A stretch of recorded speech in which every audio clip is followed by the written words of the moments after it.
In the meantime, I'm still working with my brother Nicky and the Melbourne Star Orchestra and a band called Bustamento. Yep. I also go up to Early Beach quite a bit. I've got another band called Jacuzzi Masterpiece, which is a funked up band. Hello.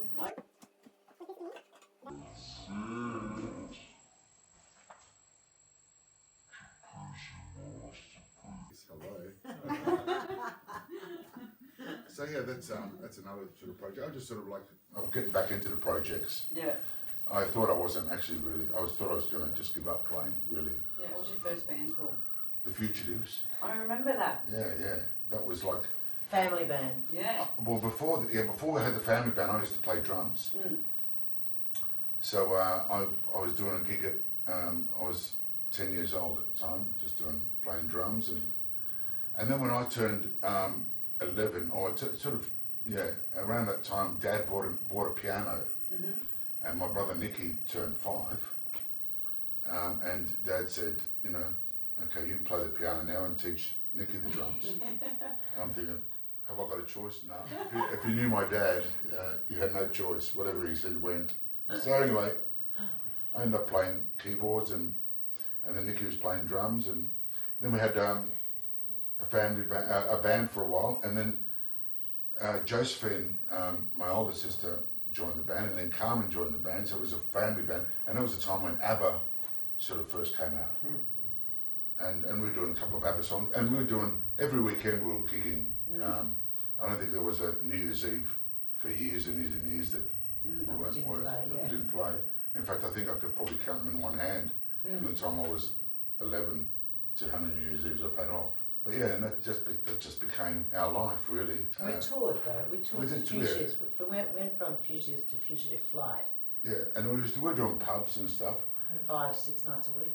Pretty much. Wow. And then at one stage, I remember it was the day before Good Friday, because Good Friday you never used to work here in Melbourne. And our agent rang us up and said, we've got a tour for you. And I thought, oh great, I was looking forward to that. He said, it starts, you've got to be in Rockhampton. This is in Melbourne, you have to be in Rockhampton by Saturday. We thought, oh my God. And we're still getting the truck organised. I just bought a truck, and we were putting it was a tray truck, and we're putting a canopy on it type thing. And we haven't even welded the doors. So at the Thursday afternoon, here we are welding hinges on the door just so we can. And we left midnight on Thursday. Drove all the way up through New South Wales up to Brisbane. We got to Brisbane, I think, about 7 o'clock in the morning one time, and rang up Rockhampton. He said, I don't think we're going to do it. He said, oh no, give it a go. So anyway, we went. It's still a long way from Brisbane, isn't it? I'm telling you. But We just drove all now I've done it on a bike, and I'm thinking, God, we travelled all this far. And we had a truck and a seat and a car, my car, the Galant, and a CB radio, talking to each other. So just sort of say, hey, look, yeah. Where are you? And the truck was just so slow, getting going. And if I had to overtake someone, we'd go with the Galant about a mile back then. Yes. And front of us say, okay, after this, the red Caruana, and so that was an ordeal. That was like, but But it was great. And then, The tour was really good. and then they kind of like petered out. The girls got married. And then I had a job in a music store for about 3 years, Diner Sound in the city, but found that the band was working so much.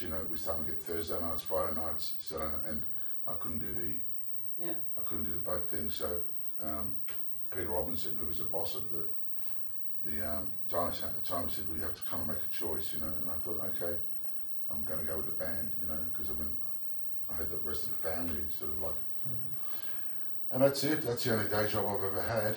Where did that lead from the family band? Because I know you've been in some other great bands.